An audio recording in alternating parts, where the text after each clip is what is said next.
عن الأعرج عن أبي هريرة رضي الله تعالى عنه أنه قال رسول الله صلى الله تعالى عليه وسلم المؤمن القوي خير وأحب إلى الله من المؤمن الضعيف وفي كل خير احرص على ما ينفعك واستعن بالله ولا تعجز وإن أصابك شيء فلا تقل لو أني فعلت كان كذا وكذا ولكن قل قدر الله وما شاء فعل فإن لو تفتح عمل الشيطان أخرجه الإمام مسلم رحمه الله تعالى.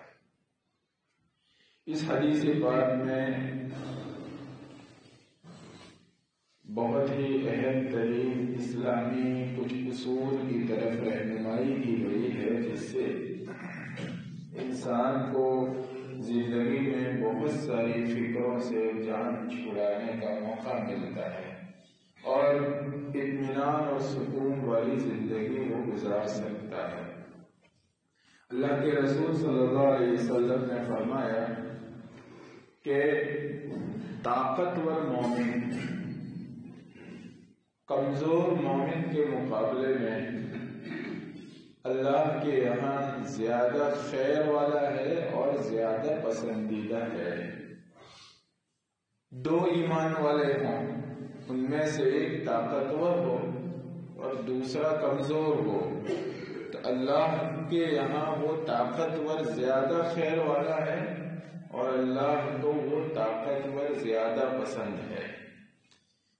طاقتور ہو جسم کے اعتبار سے، طاقتور ہو فیصلے اور ارادے کے اعتبار سے، ہمت زیادہ ہو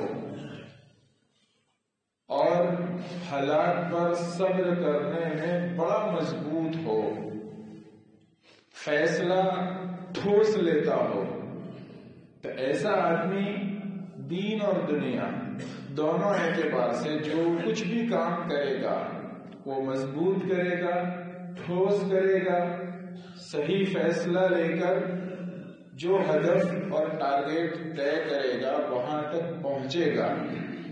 تو ایسا آدمی دین کی بھی بڑی مدد کر سکتا ہے اور اپنے متعلقین رشتہ داروں اور امت کی بھی بڑی مدد کر سکتا ہے. ایسا آدمی یہ اللہ کے یہاں زیادہ پسندیدہ ہے اور زیادہ خیر والا ہے. ہاں البتہ وہ کمزور بھی ایمان والا ہے اور ایمان سے بڑھ کر کوئی خیر نہیں، اس لیے خیر و بھلائی اس میں بھی ہے، وفی کل خیر.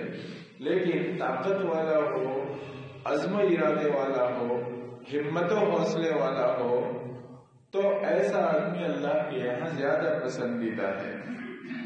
فرمایا آگے احرص علی ما ینفعک، دینی اعتبار سے اور دنیاوی اعتبار سے، ہر اعتبار سے جو چیز تم کو نفع پہنچائے، ایسی نفع پہنچانے والی چیز اور نفع پہنچانے والے اسباب اور اعمال کی چاہت رکھو، رغبت رکھو، شوق رکھو، اس کی لالچ رکھو کہ یہ چیز مجھے نفع پہنچائے گی. کوئی بھی کام تمہیں کرنا ہے دین کے اعتبار سے یا اپنی گھریلو ذمہ داریوں کے اعتبار سے، تجارتی ذمہ داریوں کے اعتبار سے، تمہیں جو چیز سب سے زیادہ نفع پہنچانے والی ہو اس کی لالچ رکھو، اس کو اختیار کرنے کی کوشش کرو.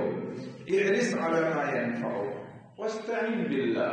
اب بیلنس کیا جانا ہے، لیکن بھروسہ اپنی طاقت پر نہیں، بھروسہ اپنے دماغ پر نہیں، بھروسہ اپنی عقل پر نہیں، بھروسہ اپنی طاقت پر نہیں، بھروسہ اپنی ہمت پر نہیں، بھروسہ اپنی عزیمت پر نہیں، بھروسہ اللہ کی ذات پر. تمہاری طاقت اللہ کے یہاں زیادہ پسندیدہ ہے اور بھرپور خرچ کرو، بھرپور تم کسی بھی کام کے کرنے کے لیے خطہ بناؤ، پہلے سے پوری پلاننگ کر کے بناؤ، لیکن سب کچھ کر لینے کے بعد استعین باللہ، اس کام کے ہو جانے کے لیے اللہ سے مدد مانگو. دیکھو یہ دونوں چیزیں بیلنس کرنی ہے، تب جا کر ہم شریعت کی روح کو سمجھ پائے ہیں. بہت سی مرتبہ ہم یہ کہتے ہیں کہ اسباب سے کچھ نہیں ہوتا، اور اسے اتنا کہتے ہیں کہ ہم اسباب کی نفی کرنے لگتے ہیں. یعنی اسباب کی نفی کرنے لگتے ہیں کا مطلب یہ کہ ہم یہ سمجھتے ہیں کہ اسباب کو اختیار کرنے میں ہم پھر سست پڑ جاتے ہیں. یہ نہیں سکھا رہا ہے اسلام. شریعت یہ نہیں سکھا رہی ہے کہ اسباب سے کچھ نہیں ہوتا، لہذا کسی بھی کام میں ڈھیلے ڈھالے رہو، تھوڑا بہت جو کچھ بھی ہو سکتا ہے وہ کر لو، پھر کہو کہ وہ تو اللہ کر دے گا، اللہ سے ہی ہوتا ہے، باقی کسی چیز سے نہیں ہوتا. یہ اسلام کی روح نہیں ہے. ہر چیز کو سکھایا جا رہا ہے، حتیٰ کہ اللہ کے یہاں تو زیادہ پلاننگ سے، قوت سے، ہمت سے، ارادے سے، عزیمت سے کام کرنے والا ہو وہ زیادہ پسندیدہ ہے. سب کچھ کرو، احرص علی ما ینفعک، یعنی پلاننگ کرو اچھی سے اچھی. پھر فرمایا اللہ سے مدد مانگو. ہوگا اللہ ہی سے، لیکن کرنا تمہیں پڑے گا. پوری پلاننگ انسان کرے گا، پھر اللہ سے مدد مانگے گا، وہاں سے جڑے گی. حضرات صحابہ کی پوری زندگی کو اگر ہم دیکھ لیں تو اس میں یہی ملے گا. سب کچھ پلاننگ سے کرتے تھے، پھر اللہ سے ہو کر مانگتے تھے کہ اللہ تیرے کرنے سے ہوگا. اس کو بیلنس کرنے کی ضرورت ہے. اسی طریقے سے دوسری طرف بھی ہم سے غلطیاں ہو جاتی ہیں. اگر کوئی بڑا ذہین ہے، عقل مند ہے، ہمت والا ہے، طاقت والا ہے اور بڑا مضبوط ہے، بہت محنت کرتا ہے، تو وہ اس پر بھروسہ کر لیتا ہے کہ بھئی ہمارے پاس اسباب ہے، پیسے ہیں اور یہ کام کرنا ہے، اللہ نے عقل دی ہے، سمجھتی ہے، وہ تو ہو ہی جانا ہے، ہم کر لیں گے. اس سے بھی نہیں ہوتا. سب کچھ کرو، محنت کرو، اسباب اختیار کرو اور بھروسہ اللہ پر رکھو. یہ حقیقت میں توکل ہے. فرمایا وَاسْتَعِنْ بِاللَّهِ وَلَا تَعْجِزْ. کسی بھی کام کے کرنے سے عاجز مت بنو، یہ بے بس مت بنو. نہیں یہ کام بڑا مشکل ہے، مجھ سے نہیں ہوگا، یہ مت سوچو. لا تعجز، عاجز مت بنو، بے بس مت بنو.